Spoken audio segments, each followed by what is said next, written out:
날카로운 판단력과 순간적인 집중력으로 누구보다 똑똑하게 야구를 했던 선수가 있습니다. 야구를 읽을 줄 알았던 그는 묵묵한 리더십까지 겸비하여 팀을 지탱했고 누구보다 팀을 사랑한 선수였습니다. 이번 영상에서는 끝까지 히어로즈의 선수로 남고자 했던 태근 V 이태근 선수의 선수 시절을 훑어보겠습니다.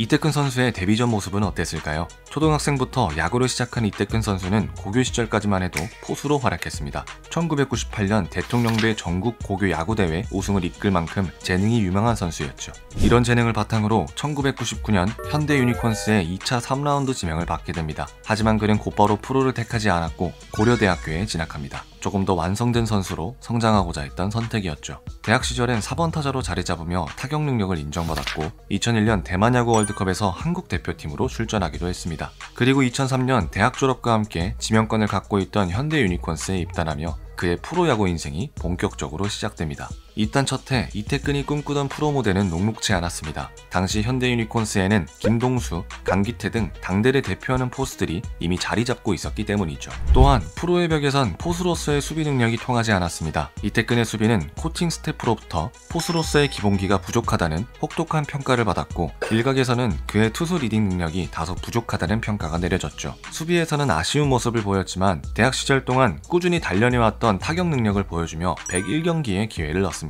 데뷔 첫해 타율 2할 7푼 8리와 3할 5푼의 출루율을 기록하면서 팀 동료인 이동학과 SK 와이번스의 송은범과 같이 신인왕 3파전 경쟁을 벌였지만 수상에는 아쉽게 실패했습니다. 이태근의 데뷔 시즌은 앞으로의 포지션 방향성을 알게 되었고 타격에서의 포텐셜을 입증한 해였습니다. 이듬해인 2004년 주전 포수 경쟁에서 확실하게 입지를 다지지 못한 이태근은 더 많은 출전 기회를 얻기 위해 포수, 내야수, 외야수 총 3가지 훈련을 모두 받으면서 기용의 폭을 넓혀갔습니다. 그러나 당시 2004년의 현대 유니콘스는 정말 탄탄한 라인업을 자랑했기에 주전 경쟁에서 어려움을 보였죠. 주전 포수 김동수는 처음으로 타율 3할을 넘기며 골든글러브를 수상했고 내야수엔 박진만, 이승용, 최종국, 정성훈이, 외야수엔 심정수, 부른바, 전준호, 송지만이 있었기에 2년차 신인이 경쟁하기엔 너무나 높은 벽이었습니다. 또한 타격에서도 데뷔 시즌보다 부진하여 41경기 출전에 그치고 말았죠. 데뷔 3년차가 되던 2005년 작년과 다를 것 없는 그저 그런 타격감을 보이며 시즌을 시작했지만 시즌 중반 예상치 못한 기회를 얻게 됩니다. 바로 이승용이 부상을 당하면서 1루의 자리를 얻게 되었고 그 기회를 놓치지 않은 이태근은 71경기에 나와 3할 3푼 1리의 높은 타율로 자신의 포텐을 확실하게 보여주는 한 해를 보냈습니다. 출중한 컨택과 예리한 선구안을 가진 타자라는 것을 알린 이태근은 포지션 입지는 불확실했지만 타선에서의 존재감을 명확히 나타내며 본인만의 시위를 펼쳤습니다. 이듬해인 2006년 이태근은 드디어 훗날 자신의 메인 포지션인 중견수 자리에 기회를 얻게 됩니다. 그 배경에는 김재박 감독의 권유가 있었죠. 당시 중견수였던 정수성의 타격감이 저조하자 방망이 하나만큼은 믿음직했던 이태근을 대체자로 낙점한 것인데요. 좌익수도 우익수도 아닌 중견수 자리에 이태근이 선택되자 다소 의아스러운 반응을 불러 모았습니다. 이태근 본인도 초등학교 4학년 때 우익수로 나선 이후 외야 수비를 처음 본다 라고 말하며 반신반의했지만 그의 타구를 읽는 능력과 강한 어깨가 어우러지면서 준수한 센터 수비를 보였습니다. 그렇게 주전 자리를 확보한 이태근은 첫 풀타임 시즌을 치렀고 3할 2푼 1리의 타율과 21개의 2루타, OPS는 0.8 중반의 웃도는 성적을 기록하면서 김재박 감독의 선택이 옳았다는 것을 증명했습니다. 또한 2006년 도하 아시안게임 대표팀으로도 발탁되며 그의 재능을 국가를 위해 헌신하기도 했죠. 중견수로 자리 잡은 이태근은 리그 최고의 외야수로 도약합니다. 2006년부터 2009년까지 팀은 현대 유니콘스가 해체되고 우리 히어로즈와 서울 히어로즈로 교체되는 등 큰 변화를 겪었지만 그는 흔들림 없이 4년 연속 타율 3할, 출루율 4할의 웃도는 성적을 기록하며 팀의 중심으로 우뚝 섰습니다. 당시 기사에 따르면 불과 몇 년 전 포지션을 전전하며 애물단지 취급을 받던 그는 이제는 팀의 보물단지 같은 존재가 되어 있었습니다. 승승장구의 세월을 보낸 이태근은 2008년 베이징 올림픽 국가대표로 발탁되어 정경기 승리를 이끌며 금메달을 목에 걸었습니다. 이 금메달로 병역 의무를 해결할 수 있었죠. 또한 홈런수는 해마다 증가해 2009년에는 개인 최다인 15개의 홈런과 43개의 도루를 기록하며 외야수 부분 골든글러브까지 수상하게 됩니다. 2009년의 이태근은 컨택, 장타, 주루, 수비 모든 방면에서 뛰어난 선수였습니다. 히어로즈의 프랜차이즈 스타로 오랫동안 활약할 것만 같았던 이태근 선수. 하지만 그의 앞을 막아선 것은 다름 아닌 팀의 재정 문제였습니다. 2007년 현대 유니콘스의 해체 이후 우리 히어로즈로 재창단된 히어로즈는 2008년 시즌 중반 네이밍 스폰서였던 우리담배가 계약을 중도 해지하면서 심각한 재정난에 빠지게 됩니다. 이듬해인 2009년에는 대부분의 선수 연봉이 동결되거나 삭감됐고 해외 전지훈련조차 가지 못할 정도로 팀의 운영은 위태로웠습니다. 팀의 존속 여부조차 불확실한 상황 속에서 구단은 생존을 위해 선수를 내보내고 현금을 확보하는 방법을 택합니다. 그리고 그 대상에는 이태근도 포함되어 있었습니다. 몇 년간 꾸준히 타율 3할을 유지한 그의 가치는 높았고 여러 팀들이 현금을 얹어서라도 그를 데려오길 원했죠. 결국 2009년 12월 17일 이태근은 강병우, 박영복 그리고 현금 38억 원의 대가로 LG 트윈스로 트레이드됩니다. 당시 히어로즈는 장원삼과 이현승 선수도 현금 트레이드를 하며 노골적인 선수 매각이라는 비판과 함께 KBO의 경고를 받았지만 결국 KBO는 3건 모두 승인했고 이태근의 이적도 확정됩니다. LG로 이적한 이태근은 트레이드 승인을 받자마자 LG 트윈스 감독 사무실을 방문해 잘 준비해서 내년에 좋은 모습을 보여드리겠다. 4강을 위해서 온 것이 아니라 우승을 하기 위해 LG에 왔다. 라고 말하며 포부를 밝혔습니다.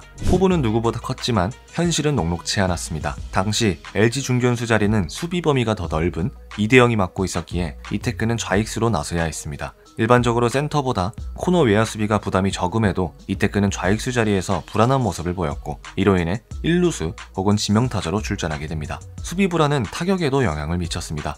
2009년 시즌 초반 5월 말까지 타율은 2할 초반에 머물렀고 기대가 컸던 LG 팬들로부터 야유를 받기도 했습니다. 그러나 후반기에 접어들며 페이스를 끌어올린 그는 7월부터 9월까지 타격감을 회복하며 최종 타율 3할을 넘겼습니다. 2011년에도 타율 2할 9푼 7리를 기록하며 여전한 타격 실력을 보여줬죠. 하지만 기록만큼의 임팩트는 없었습니다. 특히 해결사 역할을 맡은 3번 타자로서 득점권 타율은 각각 2할 4푼 1리, 2할 3푼 3리에 그쳤고 두 시즌 동안의 타점 역시 기대에 크게 미치지 못했습니다. 결국 2010년 시즌 중반부터 1번 타자로도 기용되며 타순 내에서의 고정적 역할을 잃었고 그의 타격은 영양가 없는 스탯 관리라는 평을 피하지 못하게 됩니다. 2011년 시즌을 마치고 첫 번째 FA 자격을 획득한 이태근은 협상 테이블에 앉았습니다. 꾸준히 3할에 가까운 타율을 기록했지만 저조한 펀치력과 두 시즌 연속 잔부상으로 40경기를 결장했기에 무난한 계약이 예상됐습니다. 그런데 LG 트윈스와의 우선 협상 과정에서 구단의 제시액과 선수 요구액 사이에 격차가 발생합니다.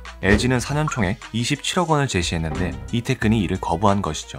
이는 당시 박용택과 4년 전 조인성 선수의 계약 규모와 비슷한 수준이었고 부상 이력까지 고려하면 합리적인 제안이라는 것이 일각의 평가였지만 이태근은 역으로 50억 원을 요구했다는 설이 돌면서 무리한 요구라는 비판에 직면했습니다.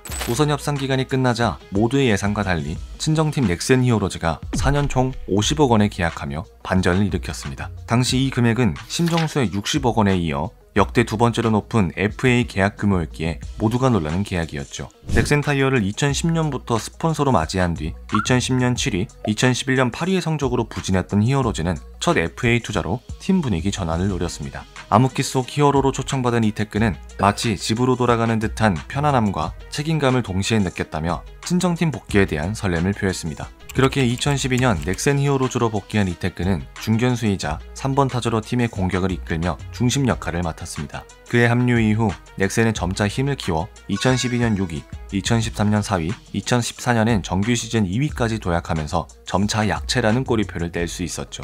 특히 2012년 7월 주장으로 선임된 이태근은 팀을 하나로 묶는 리더십을 발휘하며 중심을 잡았습니다. 당시 넥센은 트레이드로 영입한 박병호가 홈런왕으로 자리 잡고 강정호와 서건창이 급성장하며 강력한 타선을 갖추게 됩니다.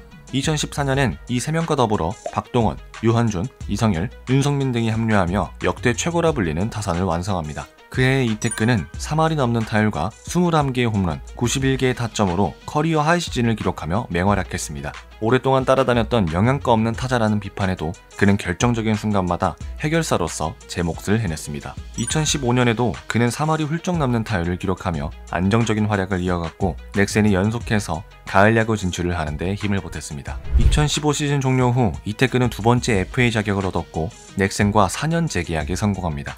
첫 FA 계약 기간 동안 그는 OPS 0.8을 넘는 꾸준한 성적과 팀 내 헌신적인 태도로 존재감을 입증해왔기에 연장 계약은 당연한 결과였죠. 2016년 37세가 된 이태근은 주장직을 서건창에게 넘기며 조용한 리더로서의 변화를 선택합니다. 당시 이태근 선수는 이제는 새로운 주장이 된 건창희를 중심으로 팀이 돌아가야 할 때라고 판단했다. 건창희가 리더십을 잘 발휘할 거라고 믿는다. 이제는 뒤에서 후배들을 잘 받쳐주는 역할을 해야 한다. 팀이 4시즌 연속 포스트 시즌에 진출하는 게 가장 큰 목표이다.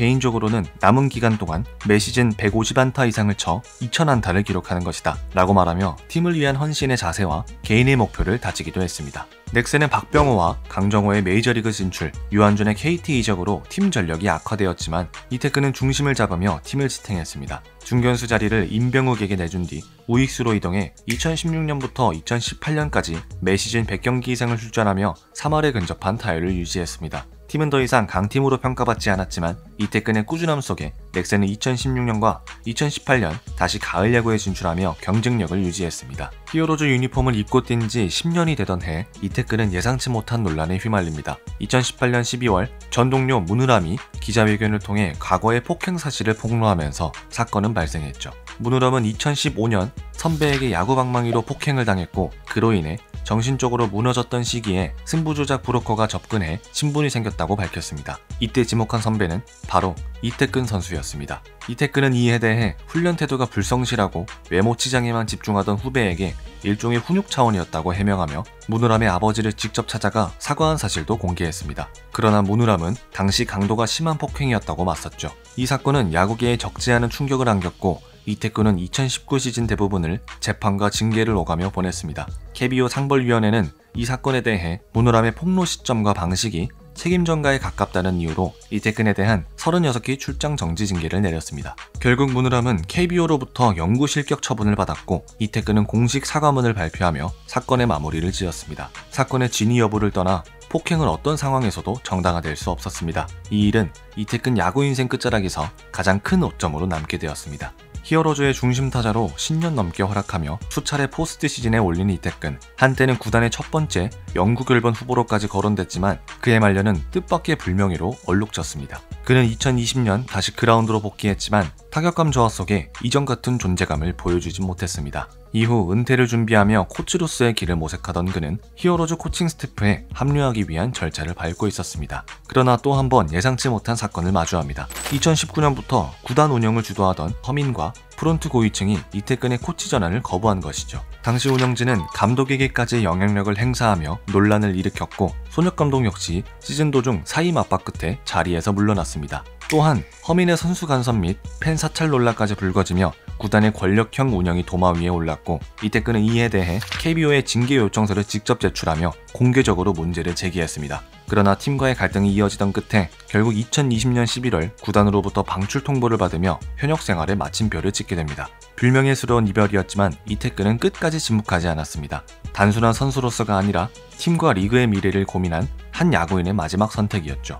우리, 서울, 넥센, 키움 모든 히어로즈와 이태근은 늘 함께했습니다. 히어로즈가 약체에서 강팀으로 탈바꿈하는 모든 순간에 그는 중심에 있었고 단단한 리더십으로 팀을 이끌었습니다. 경기장에서는 믿음직한 타격으로, 더그아웃에서는 든든한 리더십으로, 경기 밖에서는 오로지 팀을 위한 마음으로 헌신한 이태근 선수는 우리가 기억해야 할 또 다른 방식의 영웅이었습니다. 은퇴 이후 야구 발전을 위한 이태근 선수의 여러 행보를 응원하며 오늘의 이야기를 마치겠습니다. 계속해서 재미있는 이야기로 찾아뵙겠습니다. 감사합니다.